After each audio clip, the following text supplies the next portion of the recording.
Some of the biggest names in hip hop are taking their record labels to court right now. Not because of beef, not because of bad deals, but because they realize something. Their music is worth millions, if not even billions. And they actually don't own it. Today on the Hip Hop Times, we're breaking down why rappers are suddenly suing their labels and what this means for the entire music industry. For years, record labels controlled hip hop. They paid for studio time, marketing, radio, and music videos. In exchange, they took ownership of the music. Artists got famous, labels got rich, but something changed. Streaming turned old music into evergreen cash machines. Songs from the 90s and 2000s are now earning millions of dollars every year. And suddenly, artists started asking, wait, who's getting that money? Here's the truth the industry doesn't like to talk about. Most classic rap albums were signed under contracts that gave labels ownership for a set number of years, not forever. And now, those years are running out. That means artists are legally allowed to ask for their music back. And the labels are saying no. So, artists are going to court. Not to be messy, but to get back catalogs worth tens of millions of dollars. These lawsuits aren't about royalties. They're about masters.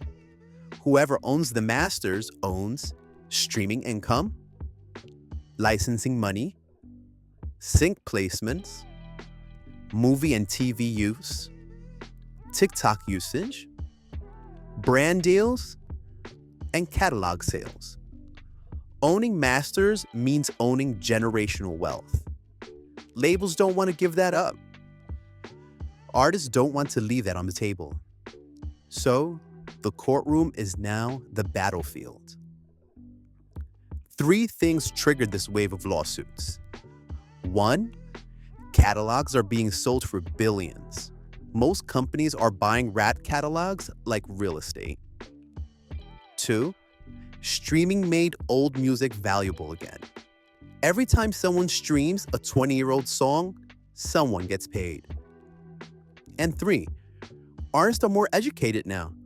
They finally understand how much money their music actually makes. That's why we're seeing lawsuit after lawsuit.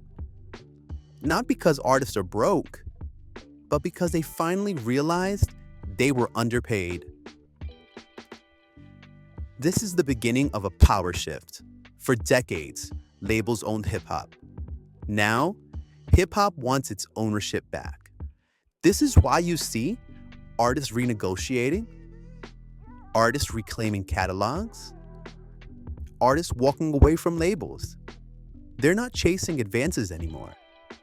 They're chasing equity. Here's the real lesson. Every rapper signing a deal today should be asking one question. Do I own my masters? And when do I get them back? Because the real money isn't fame. It's ownership. And the artists suing right now, they're fighting for music that will feed their families forever. If you want more real stories about hip-hop, money, power, and ownership, subscribe to the Hip Hop Times.